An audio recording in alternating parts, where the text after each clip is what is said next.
Welcome back, everybody, to your daily update on what is soon to be the Malazan Empire.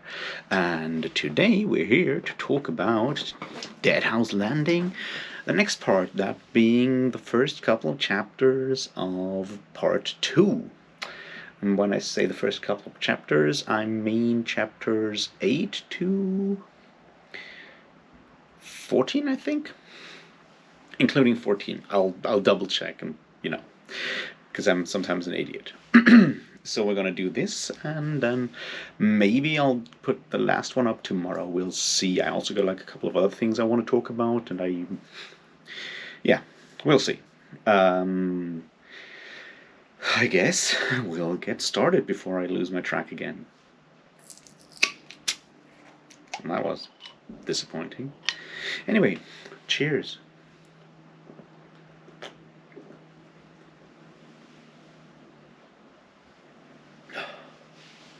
All right.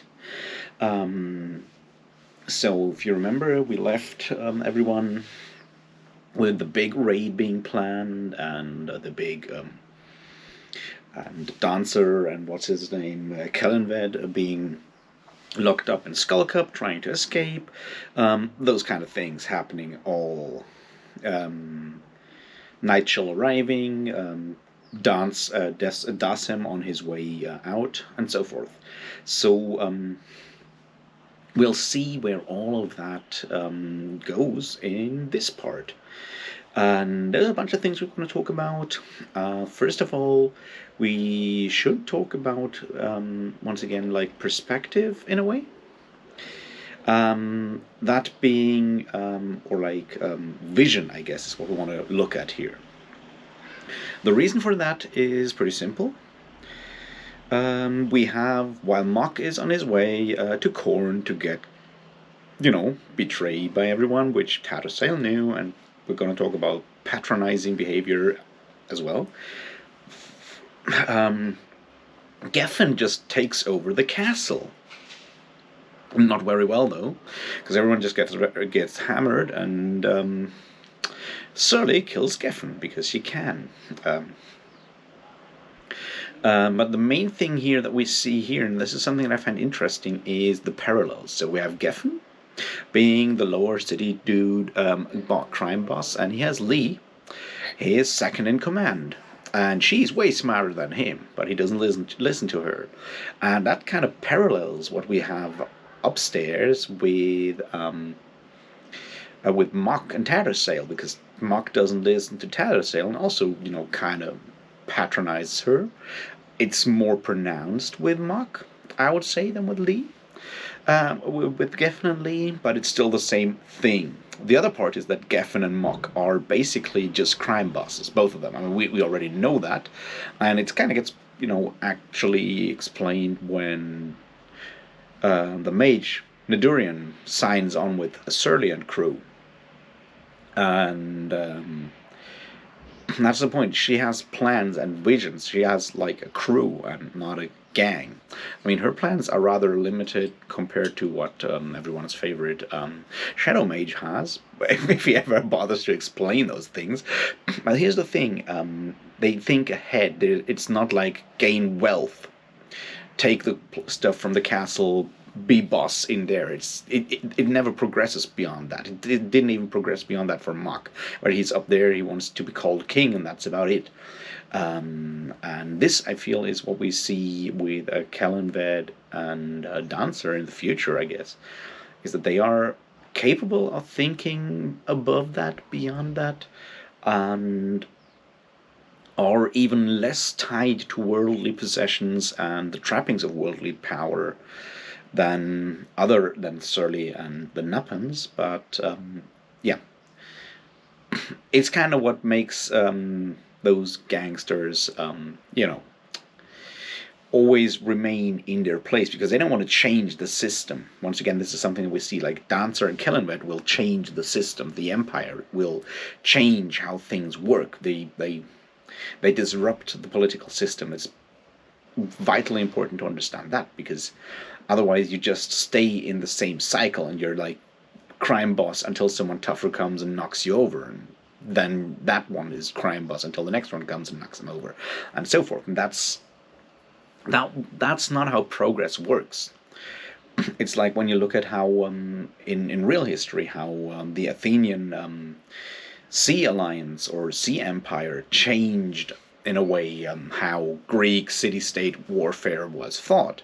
They lost in the end, but only once the Spartans got like all kinds of other stuff behind them. It's the same thing with the Roman Empire being so successful because it operated on different principles than the countries, if you want to call it countries, but the people around it. So it was able to conquer a lot of places and do such things, right? That's how these kind of changes, disruptive changes, work. And what we've seen so far is that in Dante's Lament and now here is that the people we are dealing with are all entrenched in that, right? You have the Quantali continent being like, after the Italian hegemony is kind of returned to those like feudal squabbles on the ground, right? You have the Canese League, you have the people in Corn and Unter who are all like this hardcore feudalism where you fight Tonys and it's all about the upper elite doing nobility doing their thing and not caring about shit. You have Liang being its own thing there. You have Malaz and Nap and probably also Falar, the Falar Isles, being basically run by pirates and doing their piratey thing, which is,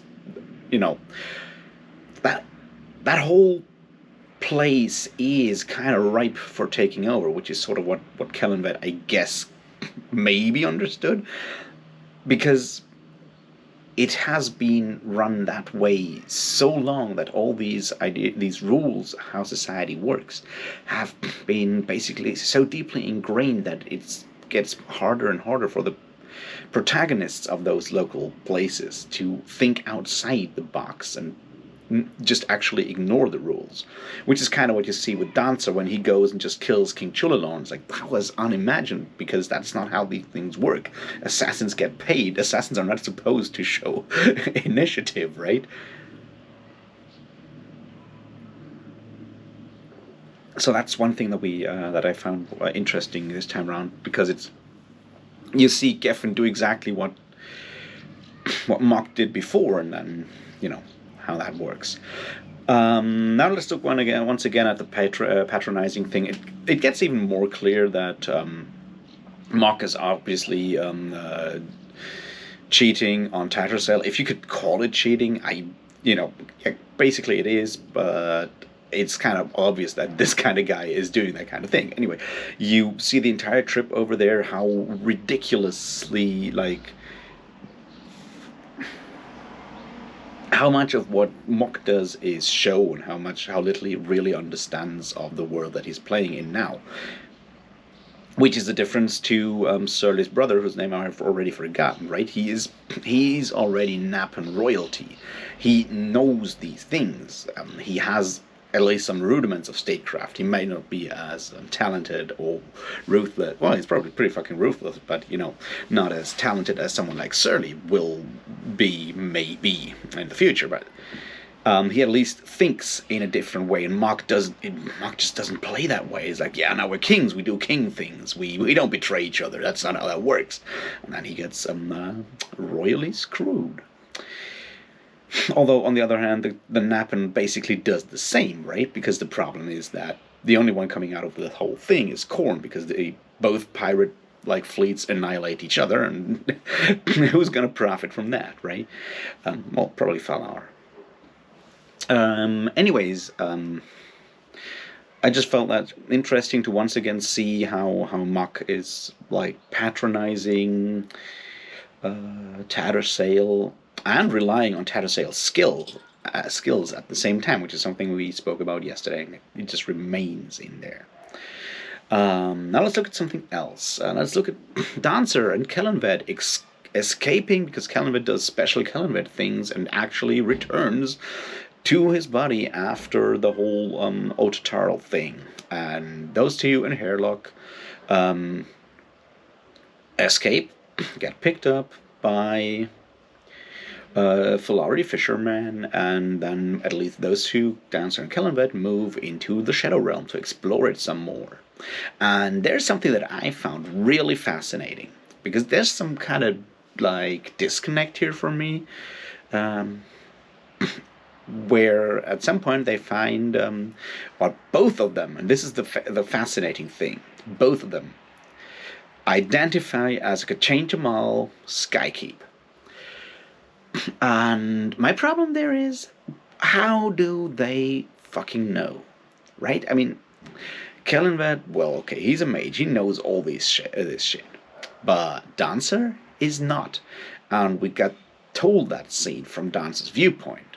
And it explicitly says that Dancer had already realized that that was a Kachain Jamal Skykeep. So if they know all about that, how come everyone is so fucking surprised about Moonspawn and Garden of the Moon, and so fucking surprised about the Kachain Jamal showing up in Memories of Ice, if apparently random assassins, if good assassins with no magical training, know about Skykeeps, right? Like, I don't know. It felt a bit weird to me. I'm just saying. But yeah, more exploration of the Shadow Realm going on there for those two. Until once again a hound shows up, which is kind of where I left them this time round. So, what else should we talk about? Darsam's backstory, which is all about him fighting with that Segule caravan guard. First of all, fascinating that she actually talks to him. Second, well, they fight and he beats her, and then he tells her his backstory of being trained by Hood as a kid, which is cool. So I guess that kind of connects to my question from yesterday. Basically, this is all the Hood's doing Hood's work, so all the stuff that gets mentioned later on of him being at the chaining and whatnot, all of that shit happened before the Empire, really, before he even, meets Dancer and Kellenved, because now he's already left Hood behind and is pissed off at Hood. Maybe is that the way to get the timeline straight? I mean, basically, I still think that the entire Malazan Empire timeline is pretty much screwed anyway and doesn't really work out. But that's just me. Anyway, so we have his backstory of being chosen or being given, I don't want to say a second life, but it's kind of like that, right? He falls into that hole and then he gets trained up, and maybe he is dead or he's not dead. It's kind of difficult to say. When you compare that to the Soldier of Death in Memories of Ice, it kind of fits, though, that Hood takes people with extraordinary skills, and when they die or are supposed to die, he can basically extend their life as long as they serve him, in a way. Maybe an option there. I'm not quite sure. It's just something that I found interesting and fun. I mean, the story is pretty generic, I would say, for what you find in a lot of tabletop RPG background stories for characters. Yeah, and then I got trained by the god of death to be his servant. Yeah, it feels like that. But on the other hand, what with it being Dolhan and all of that, it's not your average northern barbarian, which is cool. Yeah. But it is also time to look at Teishran and the Inquisition. What a show.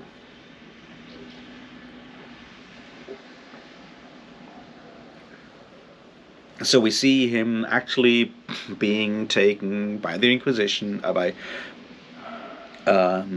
that dude whose name I already forgot again. Anyway, Tello, that's his name.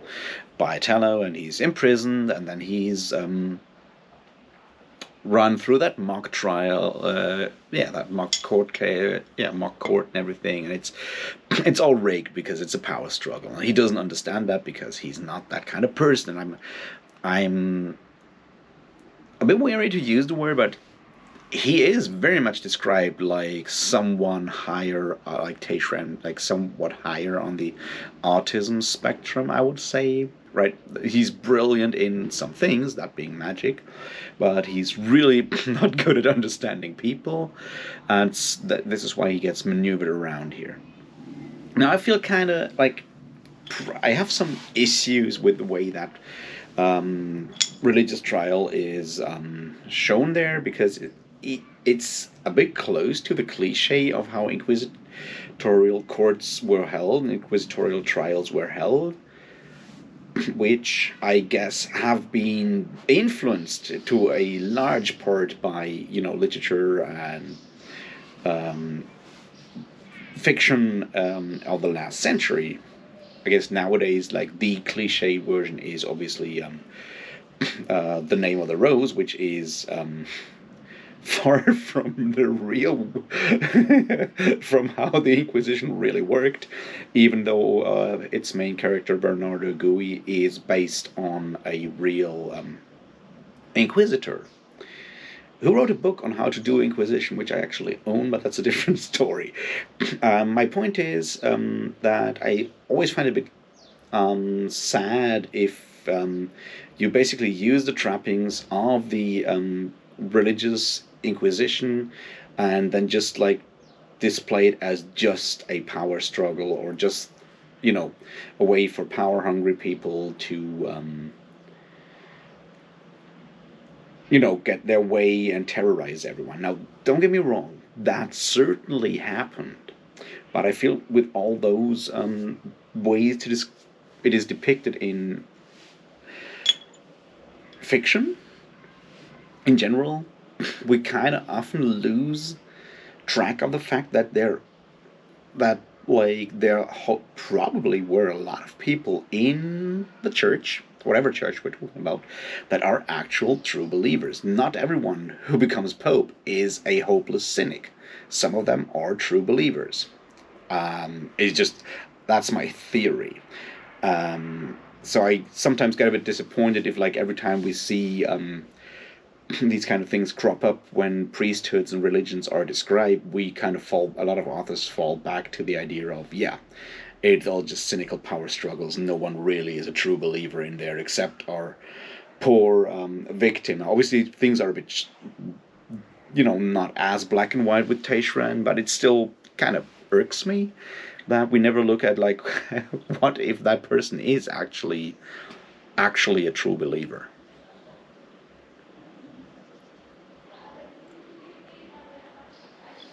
Anyway, Tashran gets convicted of all kinds of things, and learns a valuable lesson about real world power, in contrast to magical power, which is the other thing that we have, like, twice in these couple chapters, because it's the same thing with Nadurian, right? We have that discussion there as well with power and power, that there is real world power and there's magical power. Those are two different things.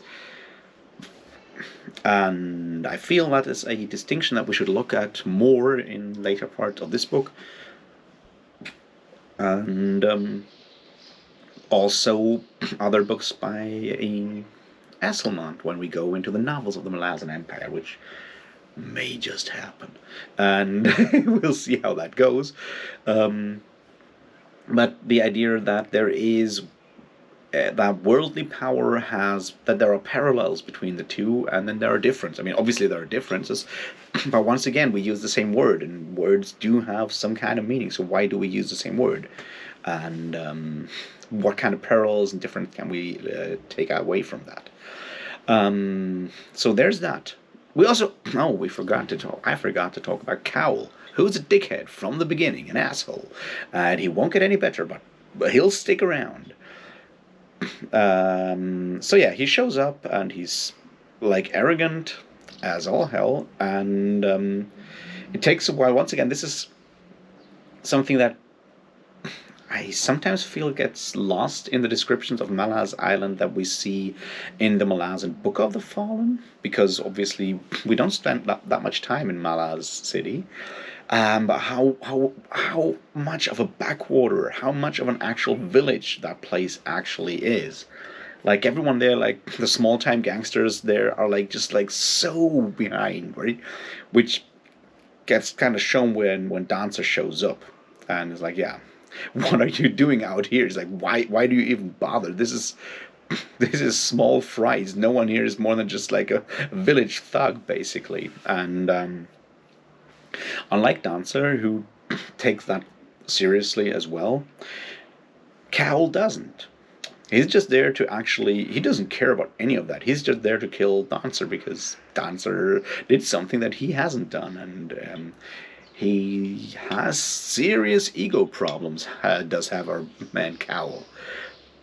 But yeah, he kind of frightens everyone and plays his own game for whatever reasons. We're going to figure that out in the next couple of chapters, which I'll finish relatively soon, I assume. But that's kind of where Cal comes across as an actual psychopath. I guess that's sort of the interesting thing here is like we spend a lot of time with criminals here. Like everyone is some sort of criminal in this book, more or less, except probably Dasim. But everyone and Teishran, but everyone else is some sort of criminal, and it's interesting to see that most of them are still like working on the assumptions of like basic human decency, like, you know, dumbed down to all kinds of terrible levels. But still, what else? Oh, Stormrider shit. Stormriders get mentioned. We have that whole trip of the Twisted. Dujak has gone over to Cartheron and people, and there's another person whose name is Jack. We'll see who that will be, and that's something that I found also interesting as well, but we'll talk about that once it happens, which will be in the next couple of chapters. More inconsistencies, maybe. But yeah, they get Stormrider support or whatever on their way back, because they're on their way back as a haunted ship, the Twisted. And yeah, we'll see where all of that ends. What else was there in those couple of chapters? A lot of action, I feel, and not much like thinky things. Maybe, or maybe I'm just dumb because my mind is all over the place. Anyway, and